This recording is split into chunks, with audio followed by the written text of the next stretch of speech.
పౌక్షుడి రాజ్యం పక్కనే ఉంది కదా, ఇలా వెళ్ళి అలా రావచ్చు, మరి ఇంత ఆలస్యం చేశావేమిటి అని అడిగాడు. ఇంత తొందరగా వచ్చినా కూడా ఏం చూడండి ఎట్లా అడుగుతున్నాడు. ఎందుకు ఇంత ఆలస్యమైంది? పక్కలే కదా ఉండేది, అట్నుంచి అటు రావచ్చు కదా, ఇదేంటి ఇట్లా చేసావు అన్నాడట. బాగుందండి. ఉత్తంకుడు అవును గురుదేవా ఆలస్యమైంది అని జరిగింది చెప్పి తనకు గల సందేహాన్ని ఇలా అడిగాడు. గురుదేవా, నాకు దారిలో కనిపించిన దివ్య పురుషుడెవరు? ఆయన ఎద్దు మూత్రాన్ని ఎందుకు త్రాగించాడు? పేడనెందుకు తినిపించాడు? నాగలోకంలో పెద్ద గుర్రం ఉండటమేమిటి? అక్కడ ఉన్నటువంటి పురుషుడెవరు? స్త్రీలు ఎవరు?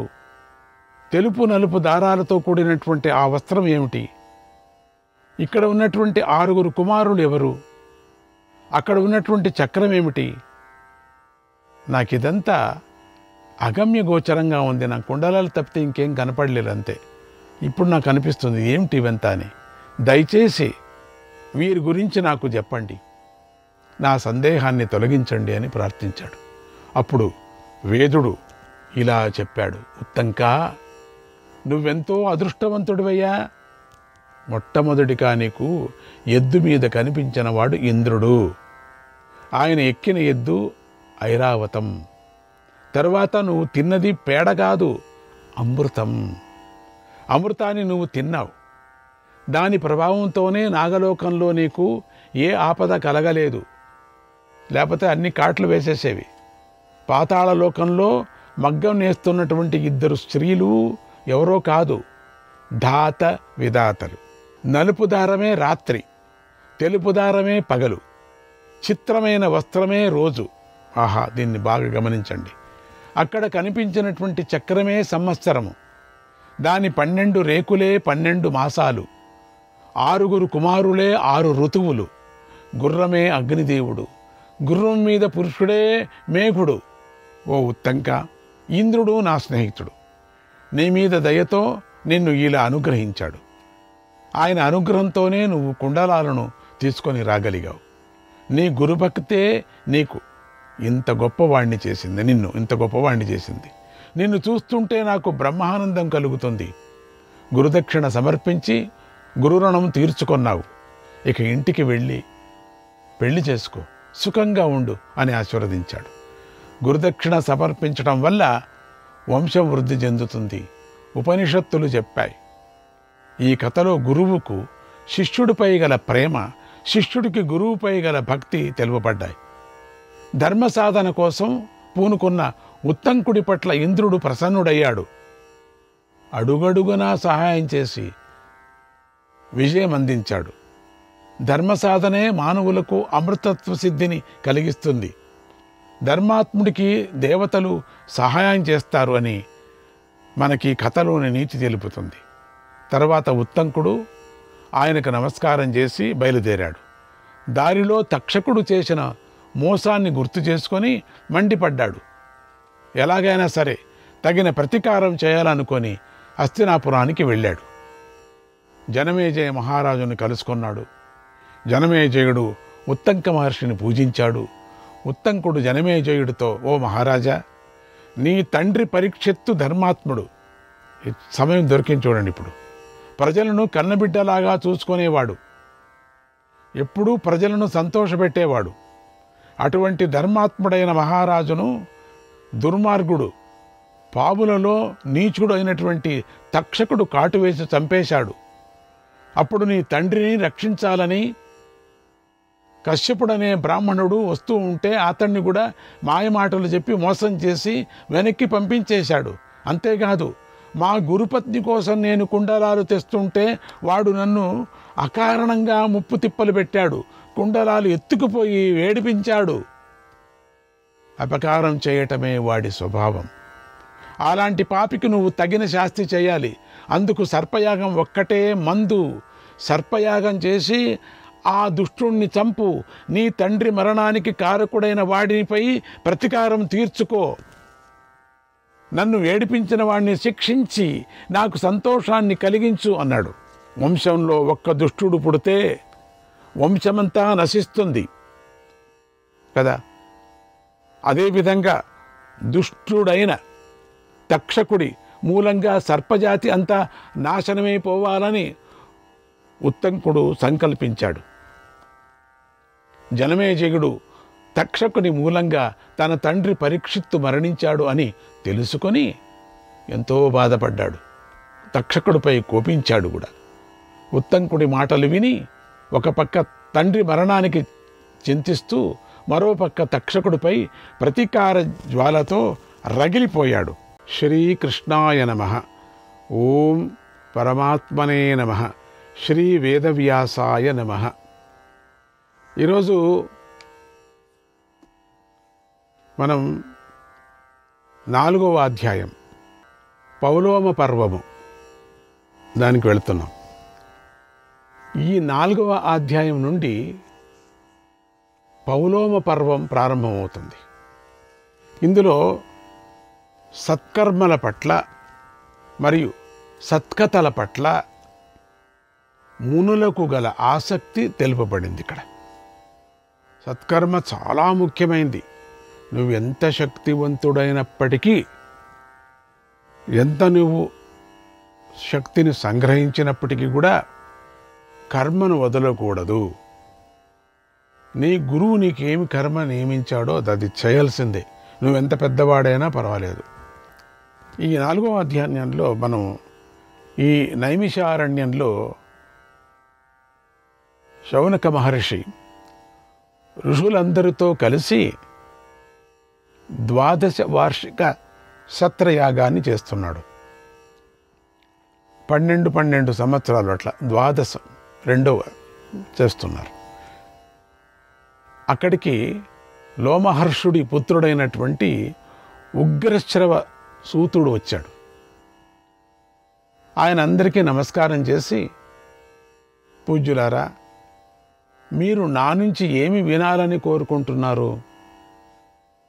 నేను మీకు ఈ విషయం చెప్పాలి అని అడిగాడు. ఏ విషయం చెప్పాలి? ఏ విషయం చెప్పాలి? అప్పుడు ఋషులు, ఓ మహర్షి, ఉత్తమమైన విషయాన్ని చెప్పు. ఇప్పుడు మా కులపతి అయినటువంటి శౌనక మహర్షి అగ్నిదేవుణ్ణి పూజిస్తున్నారు. వారికి దేవాసురులకు సంబంధించిన కథలు తెలుసు. వారికి తెలుసు. మనుష్యులు, పాములు, గంధర్వులకు సంబంధించిన కథలన్నీ తెలుసు ఆయనకు శృతి స్మృతి పురాణ ఇతిహాసాల్లోని విషయాలు కూడా బాగా తెలుసు. ఆయన సత్యవాది, శాంతుడు, మాకందరికీ పూజ్యుడు. ఆయన వచ్చే వరకు కొద్దిసేపు ఆగండి. ఆయన వచ్చి కూర్చొని ఏ ఉత్తమమైన విషయాన్ని అడుగుతారో దానిని చెప్పండి అన్నారు. ఉగ్రశ్రవుడు, అలాగే చేద్దాం. ఆ మహాత్ముడు వచ్చి కూర్చున్న తర్వాతే నేను రకరకాలైన పుణ్యకథలను చెబుతాను అన్నాడు. కొంత సమయం గడిచింది. ఈ లోపల ఋషుల్లో పూజ్యుడు, పెద్దవాడైనటువంటి శౌనక మహర్షి అగ్నిదేవుణ్ణి పూజించాడు. దేవతలను పూజించాడు. పితృదేవతలను తర్పణాలు చేశాడు. ఆ పితృదేవతలందరికీ కూడా అక్కడికి వచ్చి కూర్చున్నాడు. అప్పటికే యజ్ఞ మండపంలో బ్రహ్మర్షులందరూ సూతపుత్రుడు ఎదురుగా కూర్చొని ఉన్నారు. శౌనకుడు అందరికీ నమస్కరించి తాను కూర్చున్నాడు. సత్కర్మలకు ప్రాధాన్యం ఇవ్వాలి, వాటిని విడిచిపెట్టుకోకుండా తప్పకుండా ఆచరించాలి. నిత్యకర్మలు ఆచరించిన తర్వాతే మిగిలిన సత్కర్మలను చేయాలని తెలుసుకోవటం కోసమే ఈ చిన్న అధ్యాయంలో అత్యంత విలువైన సూక్ష్మాన్ని పొందుపరిచారు. మనము ఈరోజు మా ఇంటికి సద్గురువు గారు వస్తున్నారు, స్వామీజీ గారు. స్వామీజీ వస్తున్నారని చెప్పి పొద్దున దేవతార్చన వదలకూడదు. ఉదయం చేసేటువంటి కార్యక్రమాలు నువ్వు ఏం చేస్తున్నావు, అష్టోత్తరం చేస్తున్నావు, సహస్రనామం చేస్తున్నావో, స్వామికి ఆ దేవుని ఇంట్లో ఏదేది కార్యక్రమాలు చేస్తున్నావో, ఏది నిత్య నైవేద్య కార్యక్రమాలు ఏది చేస్తున్నావో, ప్రార్థన చేస్తున్నావో అది చేసుకోవాలి నువ్వు. అది దాన్ని బట్టే నీ ఇంటికి స్వామి వస్తున్నారు. ఆ పుణ్యభాగ్యం అంతా ఉంది. అది చెప్పడానికి ఆ అధ్యాయాన్ని చిన్న అధ్యాయం చెప్పారు. ఇక 5వ అధ్యాయానికి వెళదాం. ఈ 5వ అధ్యాయంలో పులోమ రాక్షసుని ఆగమనం చెప్పబడింది. ఇక్కడ రాక్షసుడే కానీ ఎప్పుడూ మంచివాడు కాదు కదా. కనుక ఎప్పుడు కలలో అయినా కూడా దేవతనే తలుచుకోవాలి కానీ రాక్షసుణ్ణి కాదు అని ఈ కథ ద్వారా తెలుపబడింది. ఎందుకేమిటి అనే విషయాన్ని ఈ కథ ద్వారానే తెలుసుకుందాం. ఇది చాలామంది చేసే తప్పును తెలుసుకుందాం. శౌనకుడు నిత్యానుష్ఠానాన్ని పూర్తి చేసుకొని సూతపుత్రుణ్ణి ఇలా అడిగాడు, నాయనా, పూర్వం మీ తండ్రి గారు పురాణాలన్నిటినీ చదివారు, నువ్వు కూడా వాటన్నిటినీ చదివావా?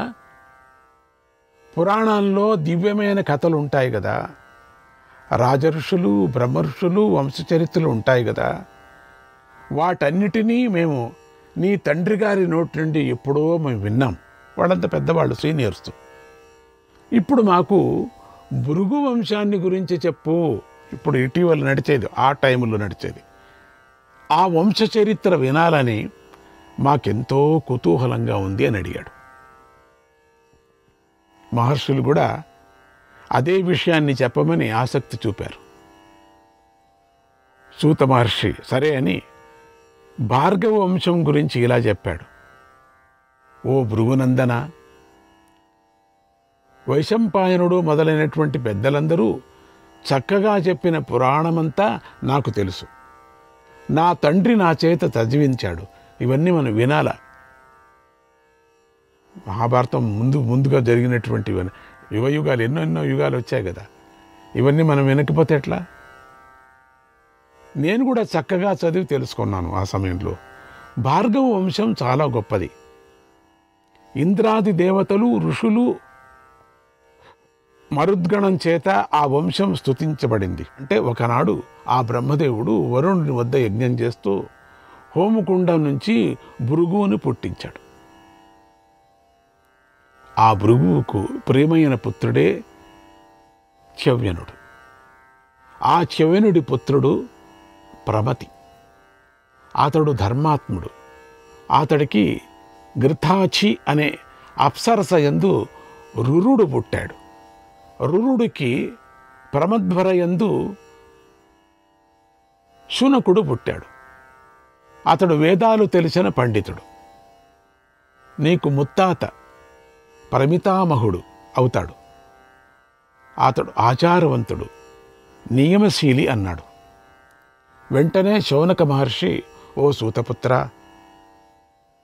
భృగు మహర్షి పుత్రుడైన చ్యవనుడికి ఆ పేరు ఎలా వచ్చింది, ఎలా ప్రసిద్ధికెక్కిందో చెప్పు అని అడిగాడు తన సంబంధమైనటువంటి సూతనందనుడు. ఇలా చెప్పాడు, పూర్వకాలంలో భృగు అనే మహర్షి ఉండేవాడు.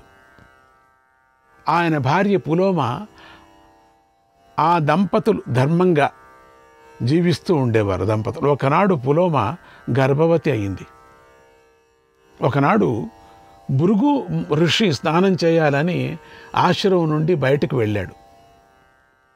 గర్భవతి అయినటువంటి పులోమ ఒక్కతే ఒంటరిగా ఉంది. ఆ సమయంలో పులోముడనే రాక్షసుడొచ్చి పులోమను చూసి మోహించాడు.